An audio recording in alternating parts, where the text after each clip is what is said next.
Welcome to Season 2 of Under the Sisterhood. Over the 31 days of March, we are celebrating 31 Women's March of Voices during Women's History Month. We will have intimate conversations that will uncover each woman's superpower and find out how they use these superpowers to help other women. That's 31 days honoring 31 women and their superpowers. This is a podcast to celebrate women and all that they do in our world. I'm Elizabeth Elfenbein. Let's get under the hood.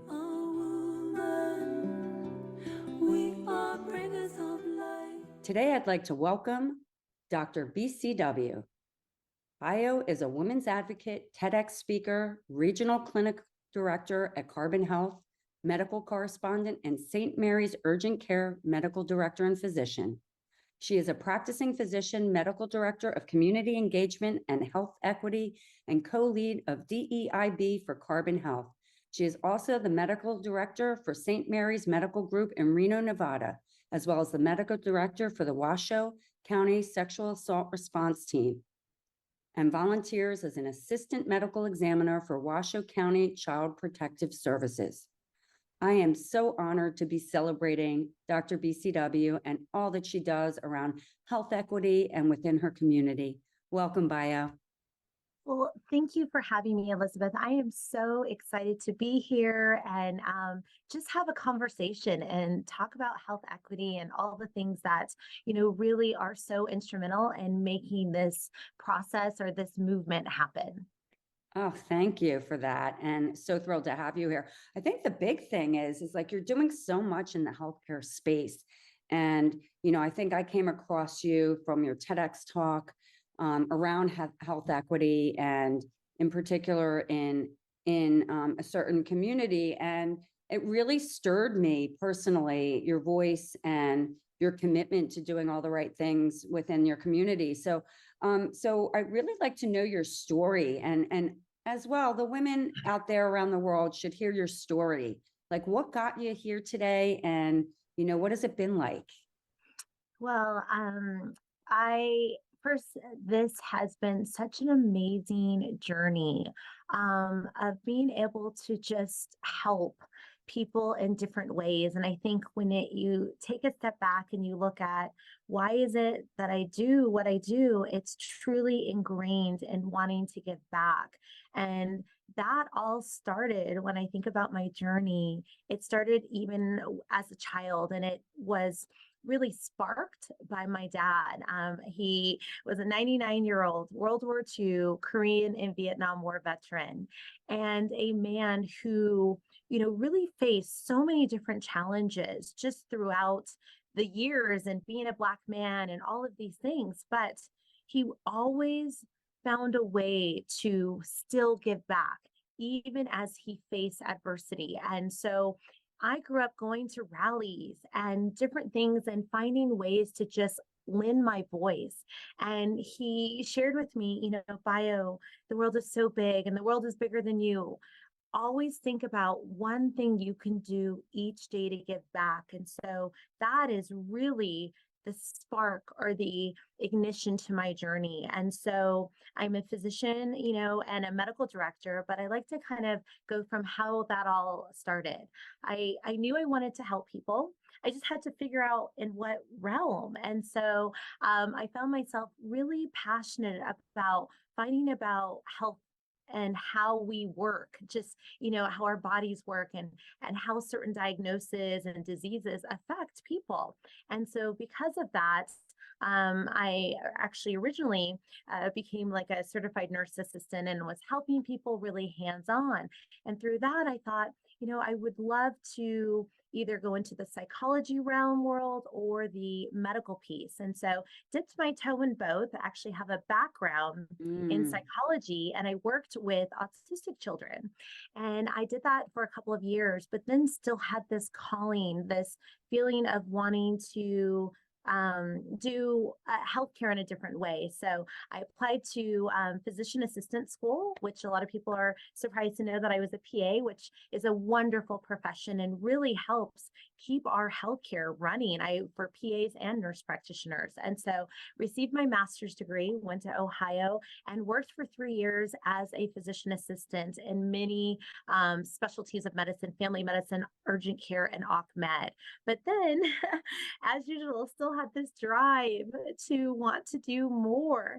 And so I quit my job and I went to medical school, and I don't want to just say it was just like that. So it was actually quite difficult. I worked while I took extra classes so I could apply to medical school because I needed to have extra classes. So I did both at the same time and then was so grateful to get accepted. And then I moved out of the country. I lived in the West Indies in a place called Dominica, which taught me so much. Um, it's third world, and you really learn to find the things that you truly need and just do away with the things that you don't need. And so went to medical school there, had this opportunity to learn about different disease processes that you don't see in the United States, and then returned to the United States to do my residency here in Nevada in family medicine. And so I throughout that journey, as I was in PA school and as I was in medical school and residency, I kept finding myself asking, why were we doing things a specific way? And especially when it came to people of color and marginalized communities. And I just couldn't understand why certain algorithms were race-based. And because in my mind, I knew that race was a social construct. So why were we treating healthcare based on based on people's color, the color of their skin? And so through this journey of healthcare, I continue to ask why and ask my what we call attendings, the people who are instructing and teaching you on your way, and pushing back a little bit, but in a way that was open-ended. And I like to share that because I think when you look at my journey throughout school and throughout my advocacy work and even my TED Talk, my dad always really kind of shared or really encouraged me to find a way to ask the questions in a disarming way. And when I you love do that, that. even though you're not understanding why certain things are happening, it allows you first and foremost to learn, because I'm learning every day. And so although things didn't make sense to me, you have to be open, because you, in this process of asking and advocating, there's an opportunity to learn through it. And so when you shape those questions in that way, not only do you as the speaker or the person inquiring, but the person who is asking your question, it allows this dialogue to be able to, really learn together and grow. And so through that, I have really, whether it's through media or television and so forth, asked those questions in that way and delivered healthcare in a non-traditional way. So I now, in this journey, have been able to really deliver healthcare in a non-traditional way, and it's been fantastic. Well, I just want to, and sorry to drop in here, but I do want to pinpoint something. Your father teaching you to ask hard questions, because going at racial and inequity in health through a specific community, that's a hard question. People don't want to deal with that. And I think what was really interesting, when I listened to your TED Talk, I think I wrote to you, not knowing that your father said that. It was so disarming. You took on a really serious topic and you really made the audience feel comfortable with something that's so uncomfortable.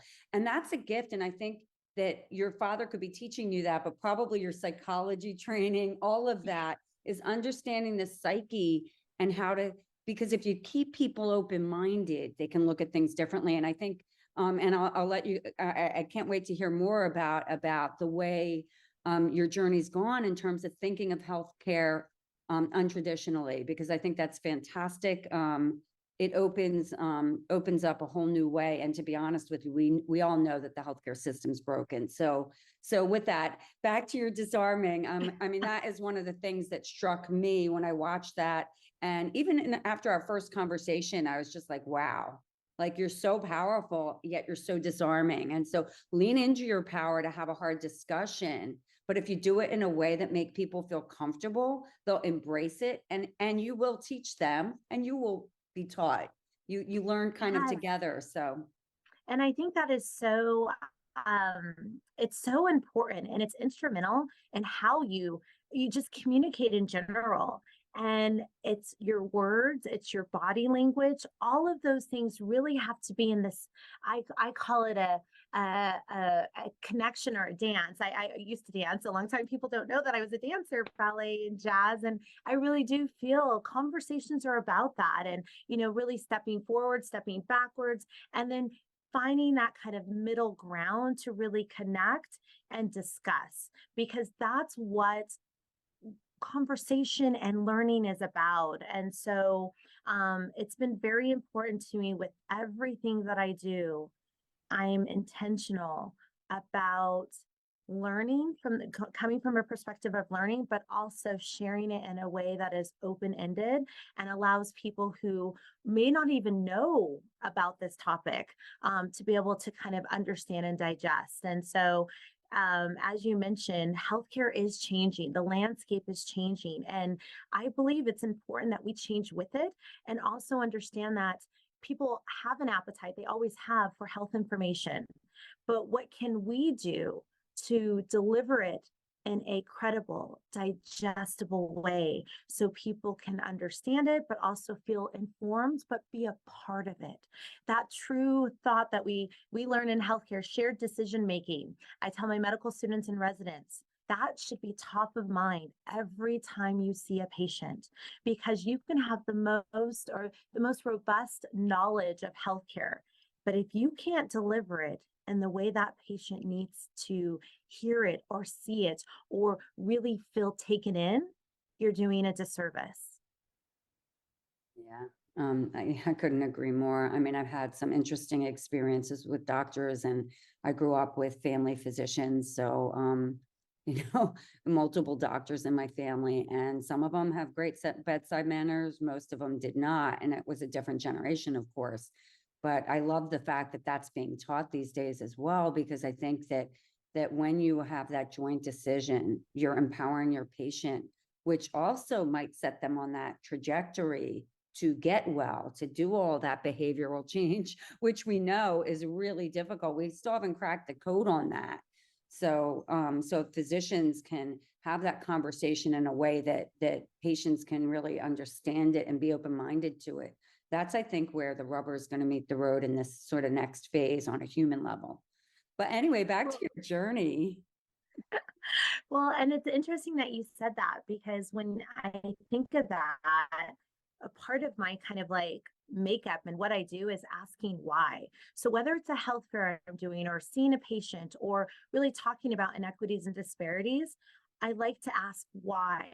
And so when you do that, you're able to really have this ability to kind of help people. But even in the clinic, if you just sit and you say, tell me why you feel this is happening, or tell me why this, is concerning to you. That's the jam. Like, that's how we connect and deliver care. And that, I believe, is that bridge to really unroofing inequities and disparities that we see throughout, and also finding a way to improve health literacy.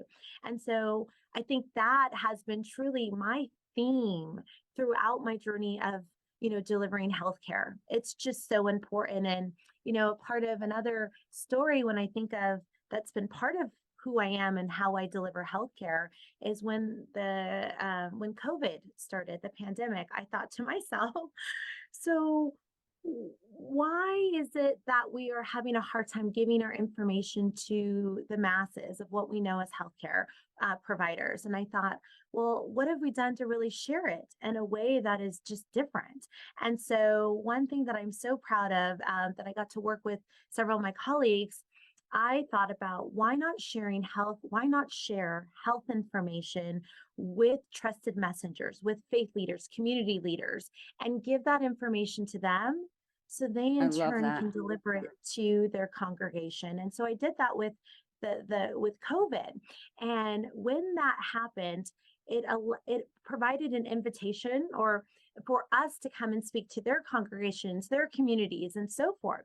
And then shortly after, we did vaccine clinics, we did testing. We also did just like Facebook Q&As, things for people just to be able to discuss. And I think when you have access, trust, and then health literacy, it does not have to be COVID. It can be any health topic, but you have to invest in all of those areas to move that needle. And also taking it a step further, when we did these health cares or vaccine testing, we knew that not everyone has transportation. So what could we do to make sure people could just walk up and have a healthcare offering? Or if you didn't want it, that's okay too. You could just come and ask questions. And so I think those are all the pieces that can really help in all areas of healthcare. So just to unpack like a little bit of that beginning part of that, which I think is really amazing. Not that you didn't unpack it well, but there's something I want to just say. I think that what you do in the clinic setting is in building trust as you see and you hear your patients. And most physicians have come out of their entire careers of being scientists. They go at it and it's clinical decision tree and it's diagnosis. In some cases, it's trial and error. And they really, and I'm talking about the older generation, your generation, hopefully there are more and more doctors like you. I don't know that there are, but I think the biggest thing I would say is you seeing your patient as a human being, you hearing them and asking them why, what are you feeling? And then acknowledging them and their diagnoses and what it could be and how it could be and ways and having it be an open conversation is not only does it build trust, it really puts the power back in them, regardless of where they are. And they can be in devastating, very severe chronic conditions with living with diabetes, with kidney, being on dialysis, many different things, but at least they feel they have a choice and a say in it. And I think that when you treat people like human beings and not just a number, which I've experienced, I had many years ago, I shouldn't say many years ago, but it was, I don't know, maybe 7 years ago. I went for a routine exam. I got diagnosed with an autoimmune disease out of nowhere. And I went to one doctor. I went, of course, I wanted to make sure I got the right, not just diagnosis, that the treatment. And I went to one doctor, Cornell. He was a Harvard graduate, undergrad at NYU medical school. So really well credentialed. And he treated me like a number. So I brought my computer in and started literally typing notes so that I could go back. And I wrote an article about I'm a patient, not a number. And I think, sorry, this is really about your story, but I think that's a great example of me. Yeah, I'm more of a healthcare advocate. I've been in the health and wellness space, but the way you are approaching healthcare by treating people like human beings and understanding that health is really scary, and you're taking some of that fear out of it by humanizing it. So I think that's a wonderful Absolutely. quality. Thank you. And and one thing I often share with my medical students and residents, and for me, this is my own personal feeling, being a doctor is just the best profession ever. And I love Aw, it. And I aw. tell them, I say, you need to cherish this opportunity to be being a physician because people will come to you at their, most vulnerable stage or fear of Mm, not knowing what you're going to mm-hmm. say to them. And so you need to be protective of it and mindful of how you use that just overall space and your privilege how you put that forward is so important. And another thing I'd like to talk about, how you mentioned, in the clinic, delivering that, I share with my students that you can also do that anywhere. And so one thing that I really was so I just loved this opportunity. I had the opportunity to talk to the UNR football team, but also the entire athletic department at UNLV. And the setting was perfect to how I love to deliver healthcare, because I often say, of course, in the clinic, but my hashtag is Beyond Clinical Walls. And I'm the founder of Beyond Clinical Walls, which just works out perfectly for BCW. And that opportunity involved me being inside the locker room at UNLV with the players and answering their health questions. And it started off with me just sharing maybe a couple of minutes about myself and my history and why I was there, and then opening it up for them to Mm, ask me any question they wanted. And it didn't have to be just about COVID, it could be anything. And of course, I did my homework. I knew all of my social media news, all of those things. But it goes back to what I said, your body language, mm, your presence. And within 15 to 20 minutes, there was this Q&A that wasn't a traditional Q&A, and I was delivering healthcare. Like that, mm, I think it's so important that people understand that it doesn't have to be in the clinic.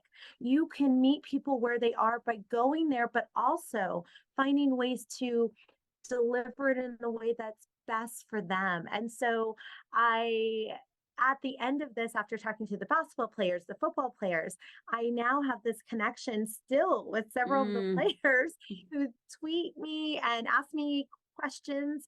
And that's like, that sings to my soul. And I love that, because I've not only been able to just deliver care seeing patients traditionally, but I get to deliver it in different settings, in Mm, auditoriums, in weight rooms, like mm. that's, and then yes, on television and writing, but it's just been so dynamic. And I love it. I absolutely love it. I think that's beautiful. I mean, it's really amazing. I feel like in some ways, because I mean, I haven't really seen physicians do it the way you're doing it, with such an openness, a candor, and I mean, because I think physicians can feel very concerned about diagnoses or what have you. But if you're in the education side, I guess it puts you at less of a risk. So of course, physicians are risk adverse, but separate of that, they're just not open that way. They're just not taught to think that way. And so I think what you're doing is you're disarming, back to the word disarming, and not to be redundant, but healthcare is scary. I go back to being scared, and it doesn't matter how educated you are. I will tell you, in my father's last couple of years of life, my dad was a physician. He was, physician for, I don't know, 40 some odd years. And he ended up passing of cancer. And he went to the hospital where he cared, where he was a physician and a professor at the medical school, and he got treatment there. And the experience, I mean, he went back to his people, but the experience was really, watching him and having the conversation with him, because we'd speak every morning on my walk to work, and I'd say, so what's going on? And I'd know every like sort of treatment, the next thing he was going through. But I never felt like, I think I probably had the most, and his wife's a physician, I probably had some of the most human conversations with him about something that is so deeply scientific, and then just breaking it apart with him and saying, have you asked this? Have you thought about that? And I think that my point in telling you my father's story is that, as educated as he was a physician, at the end of the day, he had cancer, and he was a human being suffering and dying of an illness, and he had to come to grips with that. And he would have been, to have someone like you on the court with him, dealing with his illness, and having him see it in a, what I'm saying. And so I think that it doesn't matter if you're the president of the United States, you're still going to be afraid. Healthcare is scary. Addressing health challenges, chronic conditions, acute conditions is really scary stuff. So you want a doctor who's going to be able to be very transparent, very open. And I think you're a warm and fuzzy too. So you take that edge off of what's really hard, Right. Well, and so. they tell us, put yourself in the position of the patient, but that doesn't Mm, always happen because I think it's often just brushed off, or after once you start practicing, you just kind of forget about it. And so that's where we have to continue to invest in that piece, and also remembering why we went into healthcare. And it's to help. And so how you can do that is by flexing, changing, looking at different ways, because none of us are the same. So why would we expect others to just hear it in the same fashion every single way, every single day? And so that's what I pride myself on. I like to kind of see, how can I put this forward, but in a unique manner? And it also makes me kind of think about, when we take an oath to do no harm, I think, mm. and I know that that was really a part of when I was asking why, and when I was seeing these and still seeing, I should say, these race-based medical algorithms, that is just a calling to me of, what can I do to remove it? Because I'm supposed to be in this to help people and provide equitable care. But there's these algorithms that I'm supposed to use and lean on that are affecting lives every single day. And my drive is to really highlight how health equity is just is a part of social justice as well. Mm. All of those things are important. And I think there's still more work to be done, but I think there is an opportunity for those working in social justice to also think about those of us working in health equity justice, and really come together and work and collaborate and promote, because they are all intertwined. So can I ask a question about, you talk about the data that, so can you explain what you mean to that? So to an audience who is less, understanding of that, the algorithms you speak of, can you talk about what you mean by the algorithms? Absolutely. So currently, we have several algorithms that are based on someone's race. And these algorithms are how I would treat you, whether it's a diagnosis, a medication that I would give you. And so a great example is the GFR, which is a study that looks at how well your kidneys are. And currently, at some institutions, some have removed it, but I'll talk about that in a minute. There is a differentiator of Black versus non-Black. And the reason why this is important for everyone to kind of hear this, whether you are Black or non-Black, it's impacting people's lives every day. And so my kidneys would be considered healthier than someone who is non-Black based on this algorithm. And I like to kind of explain why this really is an issue. So anatomically, my kidneys and someone that is not Black kidneys are exactly the same. However, this study states that my kidneys are different. And so if there's a diagnosis of kidney disease, although I could have the same type or a worsening type of kidney disease, it won't show it just because of the color of my skin. And when you look at that forecast in the future moving forward, and if I need medication, or if I need to be on the kidney transplant list, I won't be on it as soon as somebody else, only because of the color of my skin. And when you look at these algorithms and you really take note, and we go back to, Black people are dying at a disproportionately higher rate of kidney disease. And then you have an algorithm that already puts you at a disadvantage based on the color of your skin, and you look at that 360, it really helps explain why this is happening. And so it's an algorithm that needs to be removed, because there's no scientific connection to saying someone's race makes their kidneys different than someone else's. And some institutions, have removed this. But again, I always ask myself why, and I think of those challenges. I think of the Black people who have already been diagnosed as a different stage based on these algorithms. And so, although some institutions have removed it, these patients are still categorized in the wrong stage. And so their life trajectory is going to be different than someone else until we go back and fix that and rectify that. So right now, this algorithm is still in play in many places. And again, it's affecting people's lives. Another example that, oh, go ahead. I was just going to say, I'm so happy I asked the question because like, I didn't understand that this algorithm is something we need to erase. So that's a really good, so yeah. Right. And when you look at it anatomically, I mentioned that in my TED Talk, kidneys are the same. So why are you doing it? And when you look at the root of why this happened, it was based on misconceptions that, Black people had a higher level of what we call kind of creatinine, a protein, kind of a byproduct of our kidneys that was higher than those that were non-Black. But that byproduct can be higher because of different things, your age, diseases, lifestyle, exactly. all kinds of things, and has nothing to do with the color of my skin.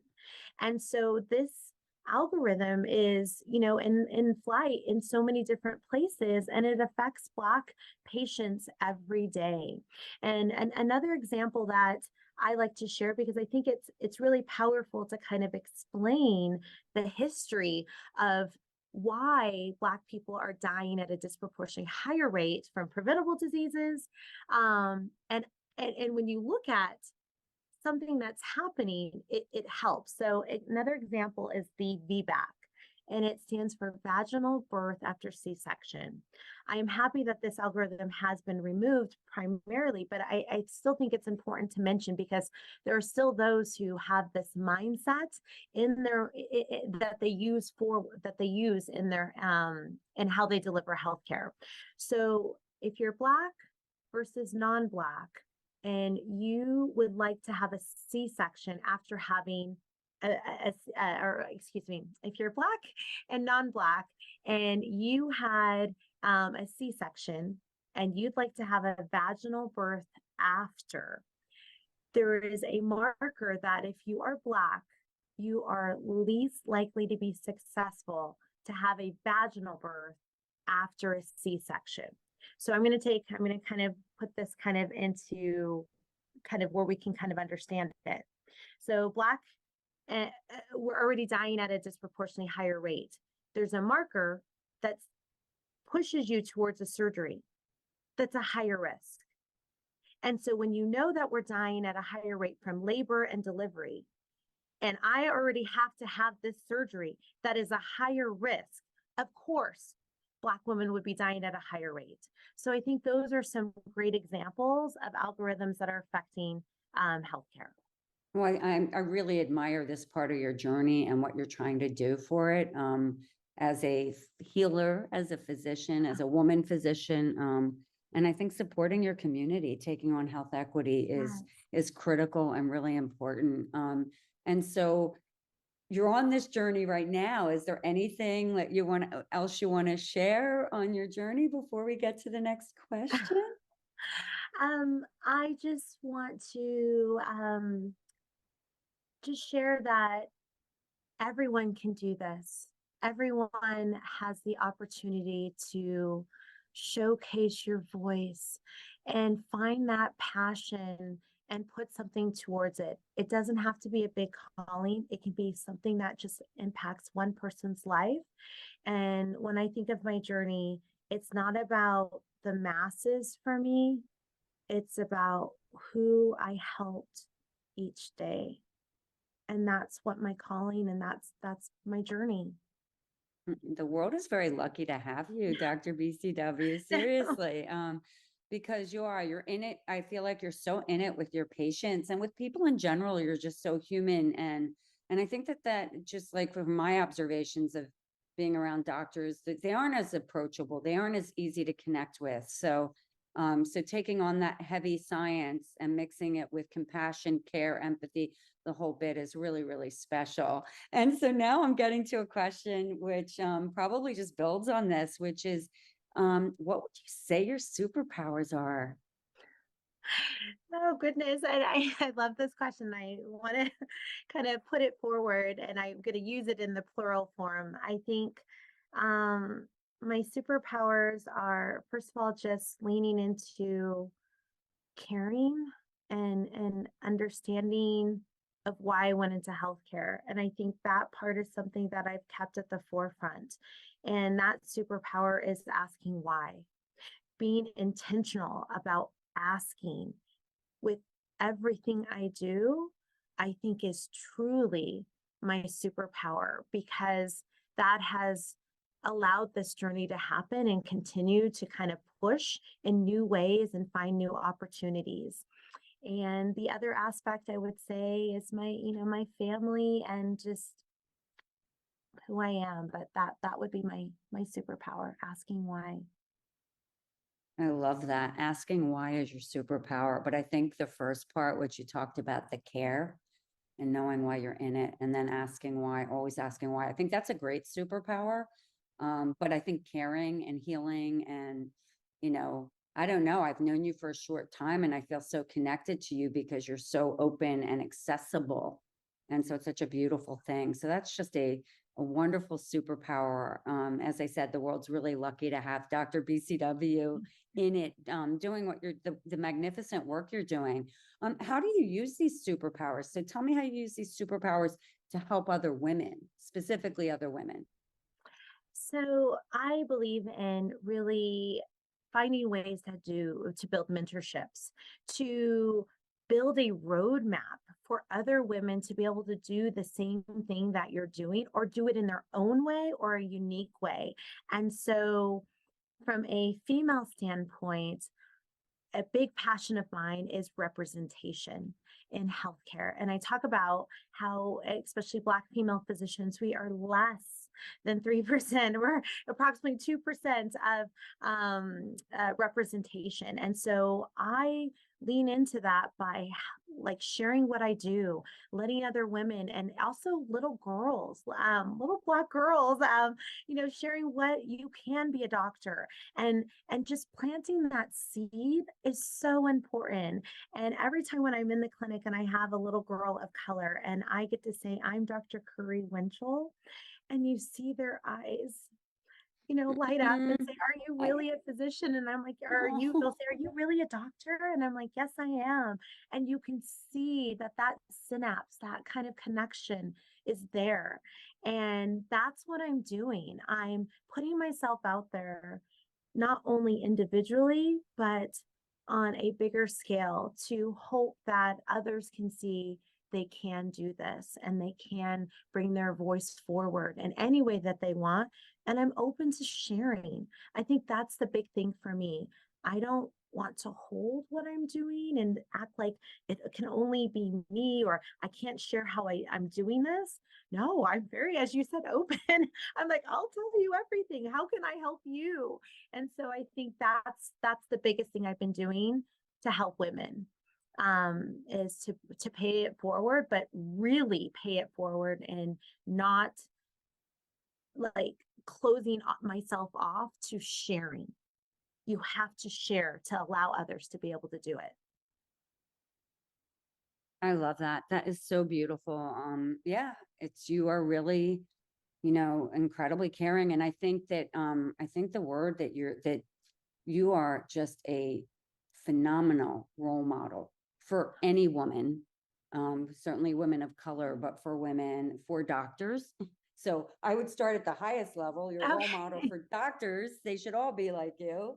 You're a role model for all women physicians and women of color, to aspire to be like you, but even to be like you as a human being. You're just incredible. I am so grateful to be able to celebrate you during this unbelievable Women's History Month and International Women's Day and month. I'm just so thrilled to have had this conversation. I think you're doing amazing things for around health equity for healthcare. And I love the new treatment paradigm, which is really based on humanity. So thank you.